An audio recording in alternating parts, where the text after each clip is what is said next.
The Fiorentina is an essential element to Florentine cooking. We're here at the Lorenzo de' Medici Cooking School with chef and teacher Enrico to learn more about it. So, Enrico, can you tell us a little bit about the Fiorentina and its characteristics?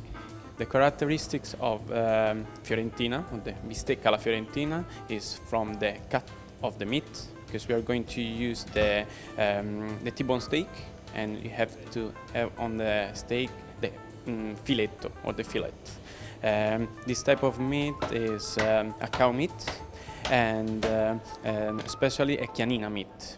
Chianina meat is very good because it's very tasty, but doesn't have too much fat in the flesh. That's why when we're cooking it, the cooking suggestion is a medium rare maximum, because if we cook too long, it will be very hard and very tough. So, what is the history behind this piece of meat and why is it called the Fiorentina?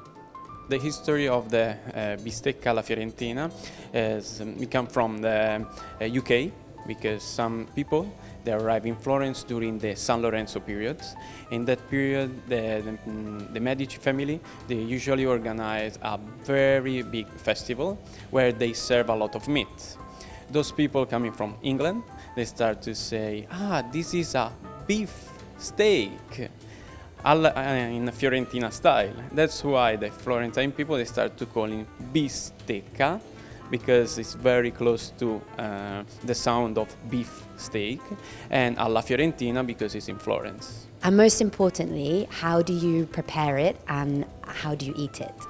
It's fundamental to keep at room temperature for a minimum of 2 hours before you want to cook. Then the first thing you have to do is keep your grill very hot.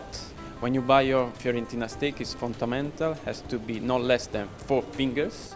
And then as fundamental has to be stand up on top of the T-bone. Because when you start to cooking it, you would like to warm it up on the grill and has to be stand on the bone. Because the bone keep all the heat from the grill and it start to warm it up the flesh in the middle. Then when you're going to start to cook on one side, you're going to cook for a maximum of 5 minutes and then you turn. When you turn it, you can add a little bit of salt and if you like some pepper. But we don't usually season it before the cooking time. Then as soon as you finish to cook, on one side you turn it again, to keep a little bit of seasoning on the other side, and then you're going to take off from the grill and you serve. We usually don't rest the meat because the Fiorentina, or especially the chianina, doesn't have too much marbling, and if we serve, if we wait too long, all the juices go off and it will be very tough in the eating time.